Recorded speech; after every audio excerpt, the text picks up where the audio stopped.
Asia കപ്പിലെ ഹസ്തദാന വിവാദത്തെ തുടർന്ന് റഫറിയെ മാറ്റിയെന്ന സൂചന.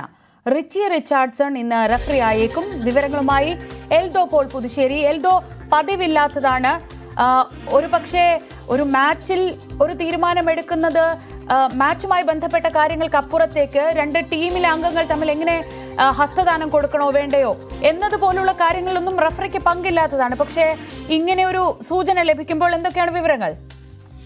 ശ്രീജ, പാകിസ്ഥാൻ ടീമിന് ഒരു ആശ്വാസമാണ്, പാകിസ്ഥാൻ ക്രിക്കറ്റ് ബോർഡിന് ആശ്വാസമാണ്. പ്രത്യേകിച്ചും Pakistan cricket board chairman Asian cricket കൗൺസിലിന്റെ മേധാവിയായിരിക്കുന്ന സാഹചര്യത്തിൽ വലിയ ആശ്വാസമെന്ന് പറയാം പാകിസ്ഥാൻ ആരാധകരെ. ടീമിനെ സംബന്ധിച്ച് ആൻഡി പൈക്രോഫ്റ്റിനെതിരെയായിരുന്നു പാകിസ്ഥാന്റെ പ്രധാന പരാതിയും ആരോപണമെല്ലാം. Andy Pycroft ICC code of കണ്ടക്റ്റിനനുസരിച്ച് പെരുമാറിയില്ല.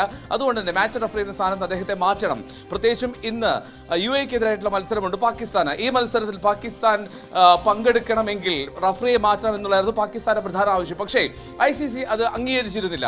പക്ഷേ ഇതിനിടയിൽ ഉണ്ടായ ചില സംഭവ വികാസങ്ങൾ, UAE-യുടെയും ഒമാന്റെയും ക്രിക്കറ്റ് ബോർഡുകൾ ഇടപെട്ട് അവർ കൂടി സമ്മർദ്ദം ചെലുത്തിയതിന്റെ ഭാഗമായിട്ടാണ് പാകിസ്ഥാന്റെ ഈ ആവശ്യം അംഗീകരിക്കാനുള്ള ഒരു തീരുമാനത്തിലേക്ക് എത്തിയത് എന്നാണ് മനസ്സിലാക്കുന്നത്. എന്താണെങ്കിലും ആൻഡി പൈക്രോഫ്റ്റ് പകരം റിച്ചി റിച്ചാർഡ്സൺ ഇപ്പോൾ പാകിസ്ഥാൻ UAE മത്സരങ്ങളിൽ റഫറി ആകുമെന്നാണ് മനസ്സിലാക്കുന്നത്. റിച്ചി റിച്ചാർഡ്സൺ ഈ മത്സരത്തിൽ ഇന്ന് UAE-ക്കെതിരായിട്ടുള്ള പാകിസ്ഥാന്റെ മത്സരത്തിൽ റഫറിയായി പ്രവർത്തിക്കും. ഇനി മറ്റൊരു പ്രധാനപ്പെട്ട കാര്യം, ഇനി സൂപ്പർ 4ലേക്ക് പാകിസ്ഥാൻ എത്തുകയാണെങ്കിൽ പാകിസ്ഥാൻ പങ്കെടുക്കുന്ന മത്സരങ്ങളിൽ ആൻഡി പൈക്രോഫ്റ്റ് ഉണ്ടാകില്ല എന്നുള്ളൊരു നിബന്ധന കൂടി അംഗീകരിക്കപ്പെട്ടു എന്നുള്ളതാണ് ലഭ്യമാകുന്ന വിവരം. എന്നാലും ലഭിക്കുന്ന വിവരം അനുസരിച്ച് ഈ ഹസ്തദാന വിവാദം വലിയ തോതിൽ ചർച്ചയായതാണ്. അത് ഇന്ത്യൻ ടീമിനെ സംബന്ധിച്ച് ഇന്ത്യൻ ടീം മാനേജ്മെന്റ് ഒപ്പം ക്യാപ്റ്റൻ സൂര്യകുമാർ യാദവും മാച്ച് റഫറിയെ നേരത്തെ അറിയിച്ചിരുന്നു ഒരു ഹസ്തദാനം ഉണ്ടാകില്ല എന്നുള്ളത്. അപ്പോഴാണ് മാച്ച് റഫറി ടോസിന് സമയത്ത് ഹസ്തദാനം നൽകേണ്ടതില്ല എന്ന് പാകിസ്ഥാൻ ക്യാപ്റ്റൻ സൽമാൻ ആഗിയോട് ആവശ്യപ്പെടുന്നത്. ഇതേ തുടർന്നുള്ള സംഭവ വികാസങ്ങൾ അത് വലിയ തോതിൽ ചർച്ചയായി. അതിൽ വിമർശനങ്ങൾ ഉണ്ടായി. ഇന്ത്യൻ ടീമിനെ അനുകൂലിച്ച് ഒരുപാട് പേർ രംഗത്തെത്തി. ഇത്തരം സാഹചര്യങ്ങളൊക്കെ നിലനിൽക്കെ തന്നെ പാകിസ്ഥാൻ ഒരു ബഹിഷ്കരണ ഭീഷണിയുമായിട്ട് മുന്നോട്ട് പോവുകയായിരുന്നു. ഇന്നലെ പാകിസ്ഥാൻ ഒരു പ്രസ് കോൺഫറൻസ് നിശ്ചയിച്ചതാണ്. അതായത് സ്വാഭാവികമായും മത്സരത്തിന്റെ തലേന്ന് പാകിസ്ഥാൻ ടീം ക്യാപ്റ്റനും അല്ലെങ്കിൽ ടീം മാനേജ്മെന്റിൽ ഒരാളും ചേർന്ന് നടത്തുന്ന ഒരു പ്രസ് മീറ്റ് സ്വാഭാവികമാണ്. അത് ഇന്നലെ പാകിസ്ഥാൻ ഒഴിവാക്കിയിരുന്നു. അതൊരു വലിയ സൂചനയായി തന്നെ എല്ലാവരും കണക്കാക്കുകയും ചെയ്തിരുന്നു. അതായത് പാകിസ്ഥാൻ ഇന്നത്തെ മത്സരം ബഹിഷ്കരിക്കുമോ എന്നുള്ള ആലോചന പോലും ഉണ്ടായി. പക്ഷേ ഒരിക്കലും അത് സാധ്യമല്ല എന്ന് നമുക്ക് ഏറെക്കുറെ ഉറപ്പായിരുന്നു. കാരണം പാകിസ്ഥാൻ ഏതാണ്ട് 140 കോടി 110 മുതൽ 140 കോടി രൂപയാണ് ഈ മത്സരം ഒഴിവാക്കിയാൽ, ഏഷ്യ കപ്പിലെ മത്സരങ്ങൾ ബഹിഷ്കരിച്ചാൽ പാകിസ്ഥാന് നേരിടേണ്ടി വരുന്ന വലിയ നഷ്ടം. ആ നഷ്ടത്തിലേക്ക് പോകാൻ എന്താണെങ്കിലും പാകിസ്ഥാന് സാധിക്കുമായിരുന്നില്ല. അതുകൊണ്ട് തന്നെയാണ് പാകിസ്ഥാൻ സമ്മർദ്ദ തന്ത്രവുമായി മുന്നോട്ട് നീങ്ങിയത്. അവിടെ ആൻഡി പൈക്രോഫ്റ്റിന് പകരം റിച്ചി റിച്ചാർഡ്സിനെ ഉപയോഗിക്കാനുള്ള തീരുമാനത്തിലേക്ക് കാര്യങ്ങൾ എത്തിച്ചു എന്നുള്ളതാണ് ഏറ്റവും പ്രധാനപ്പെട്ട കാര്യം. ഇതിനിടയിൽ UAE-യും ഒമാനും ഒരു സമ്മർദ്ദവുമായി പാകിസ്ഥാൻ അനുകൂലമായി രംഗത്തെത്തി എന്നുള്ള വിവരം ഇപ്പോൾ ലഭ്യമാകുന്നുണ്ട്. നമുക്കറിയാവുന്ന പോലെ ഏഷ്യ കപ്പിൽ UAE-യും ഒമാനും പങ്കെടുക്കുന്നുണ്ട്. ഇത് UAE-ക്കെതിരെയാണ് മത്സരം പാകിസ്ഥാന്റെ.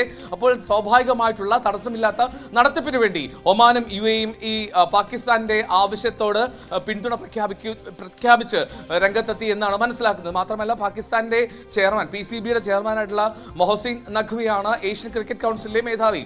ഞാൻ നേരത്തെ സൂചിപ്പിച്ചു. അപ്പോൾ അദ്ദേഹത്തിന്റെ ഒരു സമ്മർദ്ദം കൂടി ഇതിൽ ഫലം കണ്ടു എന്നാണ് മനസ്സിലാക്കുന്നത്. മാത്രമല്ല ഈ റഫറിക്കെതിരായിട്ടുള്ള പാകിസ്ഥാന്റെ നീക്കങ്ങളിൽ അല്ലെങ്കിൽ റഫറിയെ പാകിസ്ഥാന്റെ മത്സരങ്ങളിൽ നിന്ന് മാറ്റണം എന്നുള്ള ആവശ്യത്തിൽ ഇന്ത്യ വ്യക്തമായിട്ടുള്ളൊരു നിലപാട് സ്വീകരിച്ചിരുന്നില്ല. അതുകൊണ്ട് തന്നെ ഇന്ത്യ എതിർപ്പറിയിക്കേണ്ട സാഹചര്യമില്ല. മാത്രമല്ല ഇന്ത്യയുടെ നിലപാട് അത് തങ്ങളെടുത്ത നിലപാടിനെ പൂർണ്ണമായും ന്യായീകരിക്കുന്ന മട്ടിൽ മാത്രമാണ് ഇന്ത്യ പ്രഖ്യാപനങ്ങളും നിലപാടുകളും നിരത്തിയിട്ടുള്ളൂ. അപ്പോൾ അതുകൊണ്ട് തന്നെ ഇന്ത്യ പാകിസ്ഥാൻ മത്സരത്തിലെ ഹസ്തദാന വിവാദം അങ്ങനെ വലിയ തോതിൽ ചർച്ചയായിരുന്നു. ലോകമെമ്പാടുമുള്ള കായിക പ്രേമികൾ ഇതിനെ വലിയ തോതിൽ ആകാംക്ഷ ഉറ്റുനോക്കുകയും ചെയ്തു. കാരണം സ്പോർട്സ്മാൻ സ്പിരിറ്റിന് വിരുദ്ധമായിട്ടുള്ള കാര്യങ്ങൾ സംഭവിച്ചു എന്നുള്ളതായിരുന്നല്ലോ പാകിസ്ഥാന്റെ ആരോപണം. അതിനേക്കാൾ ഉപരിയായി പാകിസ്ഥാൻ വ്യക്തി കേന്ദ്രീകൃതമായി ആൻഡി പൈക്രോഫ്റ്റ് എന്ന റഫറിക്ക് നേരെയാണ് തിരിഞ്ഞത്. ആ റഫറിയെ മാറ്റണം എന്നുള്ളതായിരുന്നു പാകിസ്ഥാന്റെ ആവശ്യം. എന്തായാലും ആ കാര്യത്തിൽ ഒരു തീരുമാനമായിട്ടുണ്ട്. പാകിസ്ഥാന്റെ മത്സരങ്ങൾ പാകിസ്ഥാൻ സൂപ്പർ 4ലേക്ക് എത്തിയാൽ ആൻഡി പൈക്രോഫ്റ്റ് ആ മത്സരങ്ങൾ ഉണ്ടാവില്ല. ആൻഡി പൈക്രോഫ്റ്റിനെ ഈ ടൂർണമെന്റിൽ നിന്ന് ഒഴിവാക്കിയിട്ടില്ല.